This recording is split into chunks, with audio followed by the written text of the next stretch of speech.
போடுங்க ப்ரோன்னு பல பேர் சொல்லிட்டு இருந்தீங்க. அதுக்காகவே உங்களுக்காகவே நேத்து நடந்த ஒரு தரமான சம்பவத்தை கொண்டு வந்திருக்கேன். சரி, புதுசா கேமுக்குள்ள அப்டேட்லாம் கொண்டு வந்திருக்காங்களே, அந்த புது கேரக்டர் எப்படி இருக்குன்னு விளையாண்டு பார்க்கலாம் அப்படின்னு நம்ம ஸ்குவாட் கூட பாத்தீங்கன்னா நேத்து ஒரு சிஎஸ் ரேங்க் போலான்னு வந்திருப்பேன். ஆனா கடைசில பார்த்தா அப்டேட்ங்கிற பேர்ல மொத்த கேமையுமே மாத்தி வச்சிருக்காங்க. எப்பவும் போல மொத மேட்ச் ஷிப்யார்ட்ல வந்ததுனால நானும் வழக்கம் போல சூப்பர் போன் ஃபயரை கரெக்டா சண்டை நடக்க போற இடத்துல போட்டுட்டு டபுள் பார் மாதிரி ஒரு கன் ஒன்னு இருக்குமே, அந்த மினி ஷாட் கன், அதை கையில் எடுத்துட்டு போவேன். அப்ப நம்ம டீம்மேட் விக்கி ஷாட் கன் எடுத்துட்டு என்ன ஃபாலோ பண்றா அப்படின்னு வேற சொல்லியிருப்பான். அப்படி எல்லாம் உன்னை ஃபாலோ பண்ண முடியாதுன்னு அவன்கிட்டயே சொல்லிட்டு இப்ப நான் என்ன பண்ண போறேன்னு பாரு அப்படின்னு அந்த மினி ஷாட் கன் எடுத்துட்டு நேரா தான் ஏறுவேன். பார்த்தா திடீர்னு ஒருத்தன் கோடாவை போட்டுருவாங்க. நீ கோடாவை போட்டாலும் உன்னை அடிப்பண்டான்னு அந்த புது கேரக்டரை போட்டு விட்டு ஏறி 2 அடி அடிப்பேன். திடீர்னு பார்த்தா ஒருத்தன் குறுக்கல்ல பவர் கட்லாம் போட்டு விட்டுருவான். இங்க இவனை ஒரு அடி அடிச்சு டவுன் பண்ணுவேன். அப்ப பவர் கட் போட்ட அந்த எனிமி பாத்தீங்கன்னா பின்னாடியே வந்து நம்ம டீம்மேட் ஆமோஸ் அடிச்சிருவாங்க.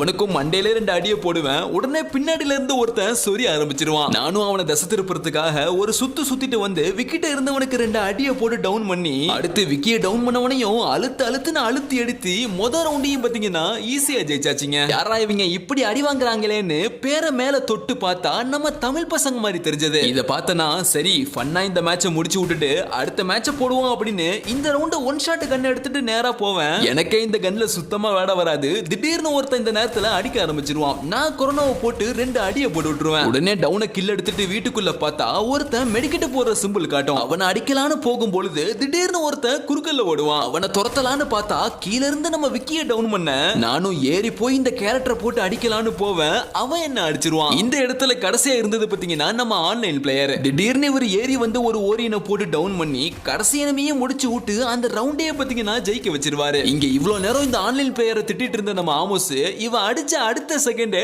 டக்குன்னு வாய முடிடுவான். அடுத்த ரவுண்டு பார்த்தா என்னடா இது கடலுக்குள்ள இருக்கோமா இல்ல பக்ல எதுவும் கீழே போயிட்டோமா அப்படின்னு நினைச்சிட்டு இருந்தப்போ அப்பதான் நம்ம டீம் ஆமோஸ் சொல்லுவாரு, இது தண்ணிக்குள்ள இருக்கிற மாதிரி ஒரு அப்டேட்டடா, பிளான்டேஷனுக்கு கீழே ஒரு தண்ணி இருக்கும்ல, அதுக்கு கீழே தான் இப்ப நம்ம இருந்துட்டு இருக்கோம் அப்படின்னு சொல்லுவான். அதுலயும் தலைக்கு மேல திமிங்கெல்லாம் போறத பார்க்கும் பொழுது இது ஃப்ரீ ஃபயரா இல்ல வேற ஏதாவது கேம்குள்ள வந்துட்டோமான்னு தோண ஆரம்பிச்சுட்டு இதுல எனிமி எந்த பக்கம் வருவான் நம்ம எந்த பக்கம் போறது அப்படின்னு ஒண்ணுமே புரியாதுன்னா ஒன் ஷாட் கண்ணை எடுத்துட்டு ஏதோ ஒரு வழியில போயிட்டு இருப்பேன். திடீர்னு எனிமி எங்க இருந்து வந்தாங்கன்னே தெரியல. நான் பாக்குறதுக்குள்ளேயே கோடாவை போட்டு கரெக்டா என்ன டவுன் பண்ணிடுவாங்க. இப்போ இந்த இடத்துல பார்த்தா சரியான கூத்து. நம்ம விக்கி வழி எங்க இருக்குன்னே தெரியாம எங்கேயோ ஒரு இடத்துல ஏறி மேல இருந்து கீழே குதிக்க டப்புன்னு எனிமி பாத்தீங்கன்னா ஃபுல் பவரிங் குறைச்சு விட்டுருவான். சரி நம்ம தலைவர் மெடிக்கெட்லாம் போடுறாரு, கண்டிப்பா 1v4 பண்ணிடுவாருன்னு பார்த்தா அவரையும் டவுன் பண்ணிடுவாங்க. இப்போ எங்கடா அந்த ஆன்லைன் பிளேயர் அப்படின்னு பார்த்தா ஒரு மூலையில முட்டை விட்டுட்டு இருப்பாங்க. டக்குன்னு என்ன நினைச்சானோ தெரியல, எனிமி பார்க்காத நேரமா பார்த்து ஒருத்தனை போட்டு தள்ளிட்டு ஓரியன் போடுவான். அடுத்த நொடி மீதி இருந்த மொத்த எனிமியும் பாத்தீங்கன்னா இவனை போட்டு